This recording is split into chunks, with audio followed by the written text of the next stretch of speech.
Namaku Ardi. Sudah bertahun-tahun aku bekerja sebagai pengantar barang di kota besar seperti Jakarta.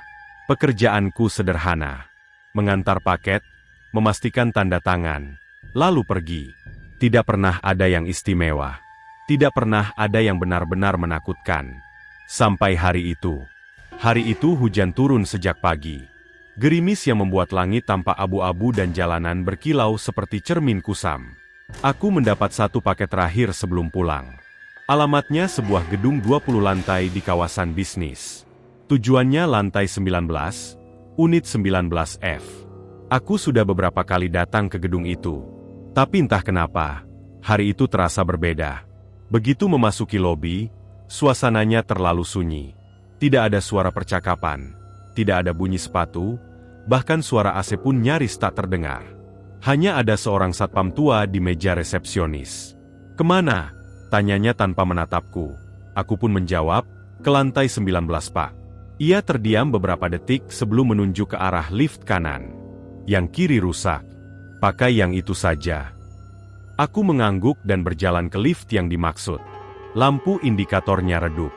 Ketika aku menekan tombol, butuh waktu lama sampai akhirnya terdengar suara mesin tua bergerak dari atas. Lift turun dengan suara berderit pelan, seperti sesuatu yang berat sedang dipaksa bergerak. Pintu terbuka. Kosong. Aku masuk dan menekan angka 19. Pintu tertutup perlahan. Lift mulai naik. Awalnya normal.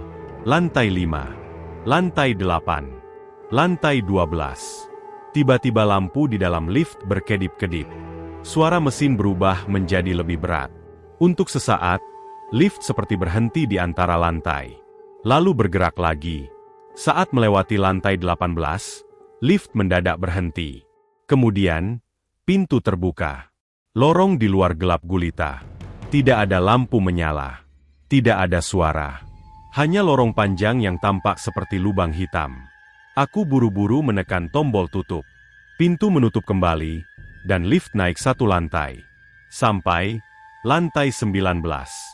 Lorong di lantai ini terang. Bersih. Terlalu bersih.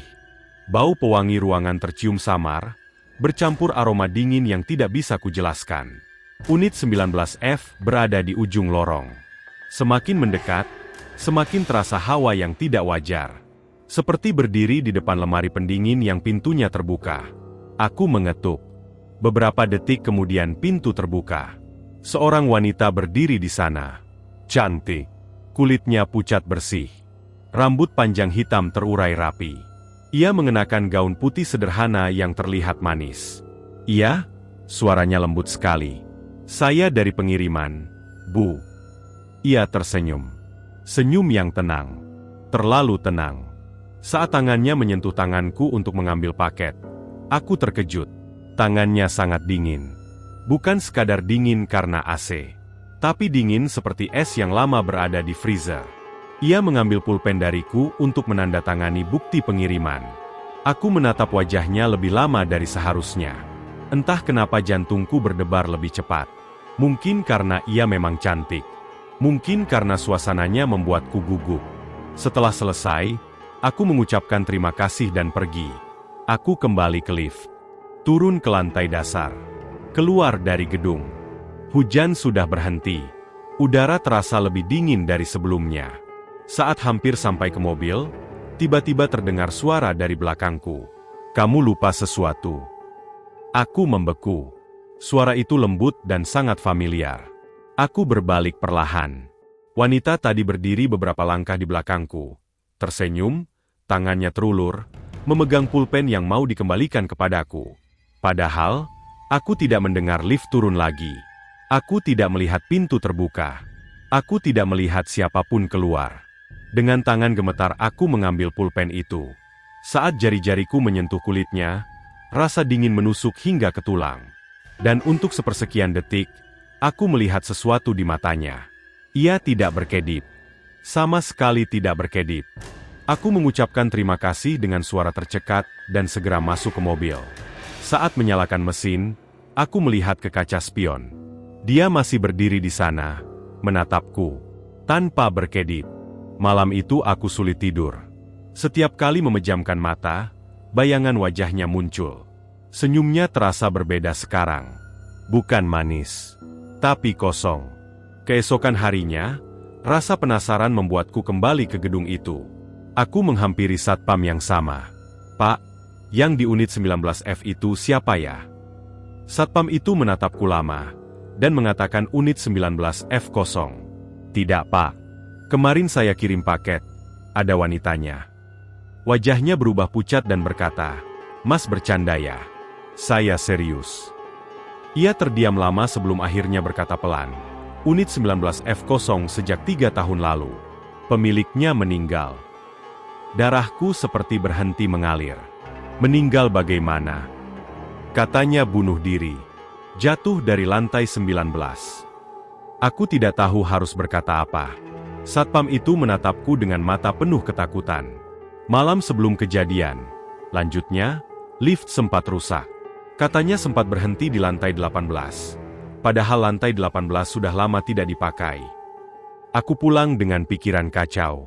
Malamnya, tepat pukul 1.19, aku terbangun karena suara notifikasi ponsel. Ada pesan masuk dari nomor tak dikenal. Hanya satu kalimat, "Kamu lupa sesuatu lagi." Jantungku berdegup kencang. Aku mencoba menelepon balik nomor itu. Tidak aktif. Tiba-tiba terdengar suara ding dari luar kamar. Seperti suara lift berhenti. Padahal aku tinggal di rumah kontrakan 1 lantai. Lalu terdengar suara langkah pelan di luar pintu kamarku. Tuk, tuk, tuk. Suara ketukan lembut. "Kamu lupa sesuatu." Suara itu sekarang terdengar tepat di balik pintu. Aku tidak berani bergerak. Tidak berani bernapas keras. Gagang pintu perlahan berputar. Padahal aku yakin sudah menguncinya. Pintu terbuka sedikit demi sedikit. Udara dingin mengalir masuk ke dalam kamar. Dan di celah pintu itu, aku melihat gaun putih. Perlahan pintu terbuka penuh. Dia berdiri di sana. Tapi bukan seperti kemarin. Rambutnya berantakan.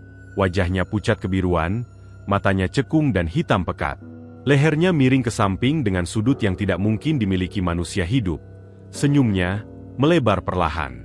"Kamu masih punya sesuatu milikku," bisiknya. Lampu kamar tiba-tiba mati. Dalam gelap, aku merasakan sesuatu mendekat. Dingin, sangat dingin. Sampai sekarang, setiap pukul 1.19, aku selalu terbangun. Selalu mendengar suara ding seperti lift berhenti. Kadang ada ketukan. Kadang hanya suara napas di telingaku. Dan tadi sore, di tempat kerjaku, aku menerima paket tanpa nama pengirim. Alamatnya kosong. Di dalamnya hanya ada selembar kertas. Bertuliskan, "Lantai 19 menunggumu." Dan di bawah tulisan itu, ada pulpennya.